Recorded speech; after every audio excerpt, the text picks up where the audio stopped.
Canberra Dungeons and Dragons business, helping children with autism improve their social skills and make friends.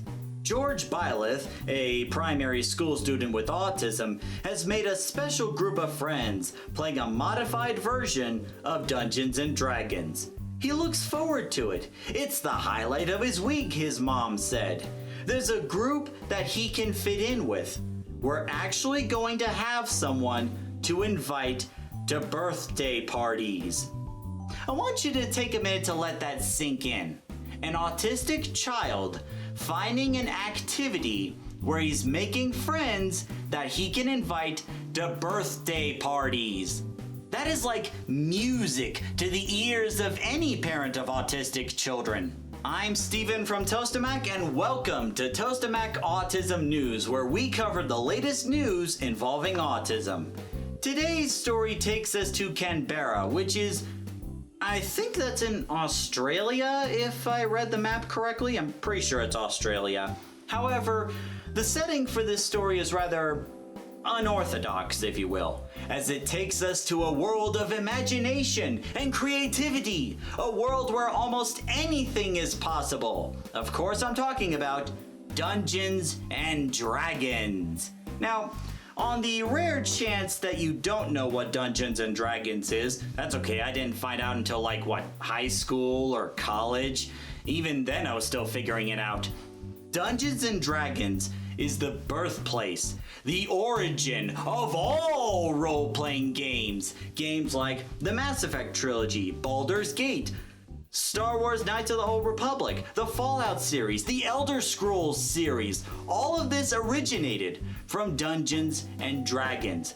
The idea where you can go to this otherworldly place, be it either a original version of the game or a modified version of it, and do all kinds of things like riding on top of a dragon, surviving a zombie apocalypse, or maybe even finding some underwater utopia. The only limit, really, is your imagination.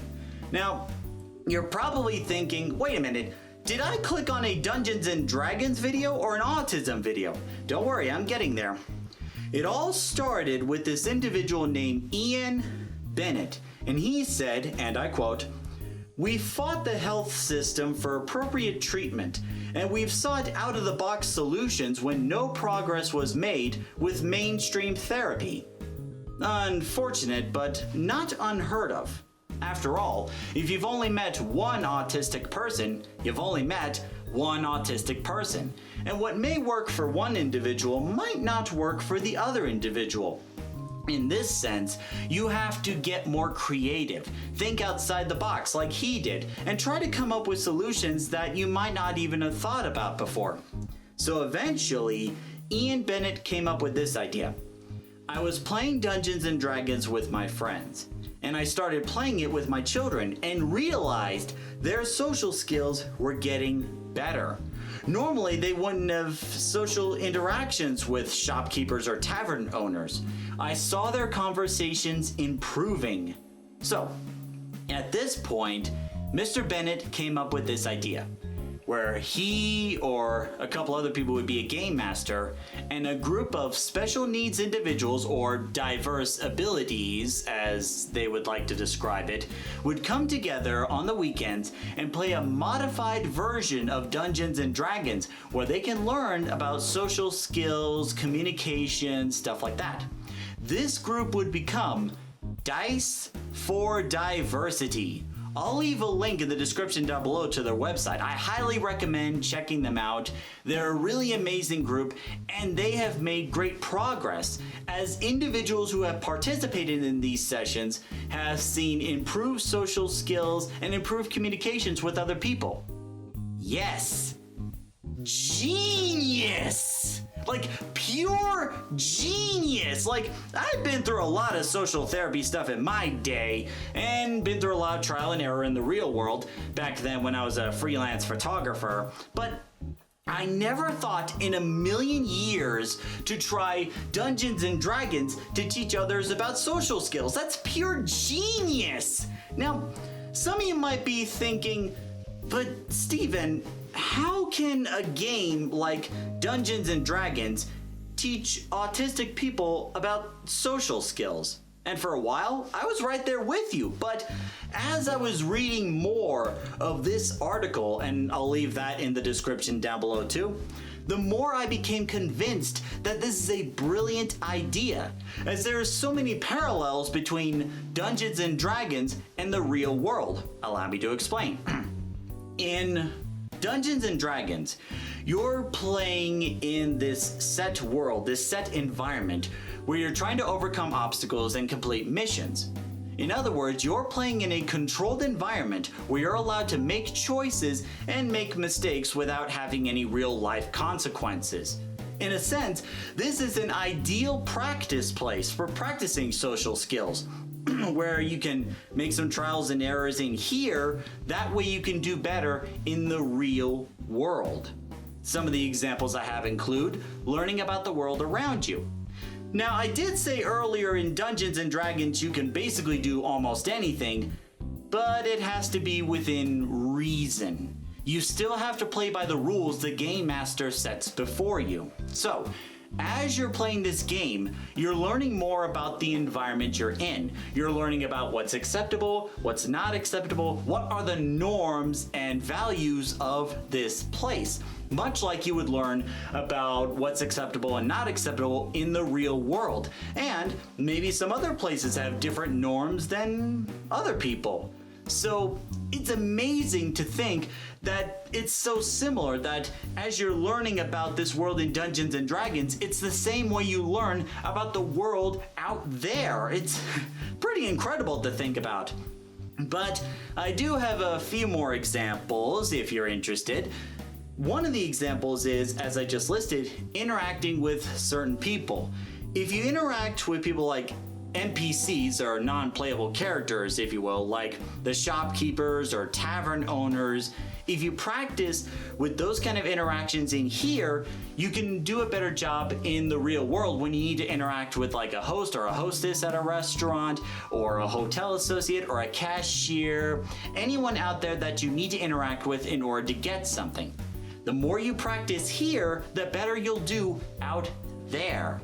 Now, another thing you can learn from Dungeons and Dragons is that there are consequences to the choices you make, be it either good or bad.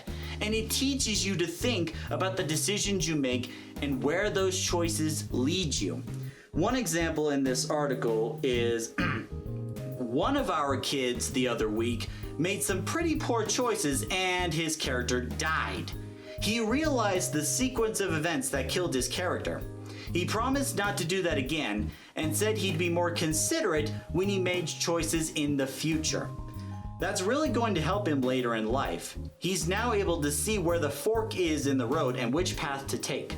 Again, this is a controlled environment where you can make mistakes here and not have real life consequences. So what this teaches you is, as you're making the choices, you have to think about what decisions will cause what, where will it lead you, and how to make the best choice to get to where you want. It may not be the exact situation in the real world, probably far from it, but the idea is the more you make these choices and make mistakes, the more aware you become with the choices you're making themselves. Now, another example I have is from my personal experience with Dungeons and Dragons. It was a modified version, mind you. It was a zombie apocalypse. So, me and my friends were on the top of a hill, and at the bottom of the hill there was this abandoned house with critical supplies we needed for a mission. Between us and it was a whole bunch of zombies. The original plan was to sneak around the zombies, get the materials, and then leave. But two members of our party? No. They got a vehicle, filled it up with gas, revved it up, and tried to run over as many zombies as they could. Meanwhile, all the other zombies in the area were warned and notified about our current location. You get 3 guesses as to how that ended. So, finally, the last thing Dungeons and Dragons can teach you is how to communicate with other teammates and work as a team. In the real world, communication and working as part of a team are very crucial social skills to have, be it either in grade school or perhaps at a full-time job. But the wonderful thing about Dungeons and Dragons, as well as other co-op games too, is that you can practice that as well. Like this person who says, "I like how it improves how I actually speak. Sometimes I just can't get the words out of my mouth." Hey, I know that feeling all too well, believe me. It also helps me look at a new way to solve problems. So you see, Dungeons and Dragons, and any co-op game really, helps out with teamwork, as even if you yourself don't know what you're doing or don't know how to get what you want, there are other players around you who can help you get to the result that you need. So, after reading this article, I am very convinced that Dungeons and Dragons, be it either original or modified, can be an incredible way to teach autistic people about social skills. Now, after reading this article or watching this video or both, you might be tempted to play Dungeons and Dragons yourself, but you might be thinking, there's a lot to take into it. I mean, isn't there a whole lot of rules to think about? Well, I thought so too, but I was able to find an online series that helped me understand the game better. I'm talking about RWBY, the Grimm campaign. This is a modified version of Dungeons and Dragons, where a group of online celebrities and producers work together to complete a certain mission in an adventure. And as I was watching this series, I started to understand more and more about how Dungeons and Dragons is played. So, if you want a few pointers on how those games work, check out RWBY the Grimm campaign. I'll leave a link to that in the description down below. So, that's it for the Tostemac Autism news. Hope you enjoyed it, but what do you think? Do you agree or disagree? What's your experience been with Dungeons and Dragons? Let us know in the comments section below and let's start a conversation here. And on that note, it's time to end the video. Thank you very much for watching. If you enjoy what you see, consider commenting, and subscribing to Tostemac to stay up to date in our latest videos. And until the next one, see you later.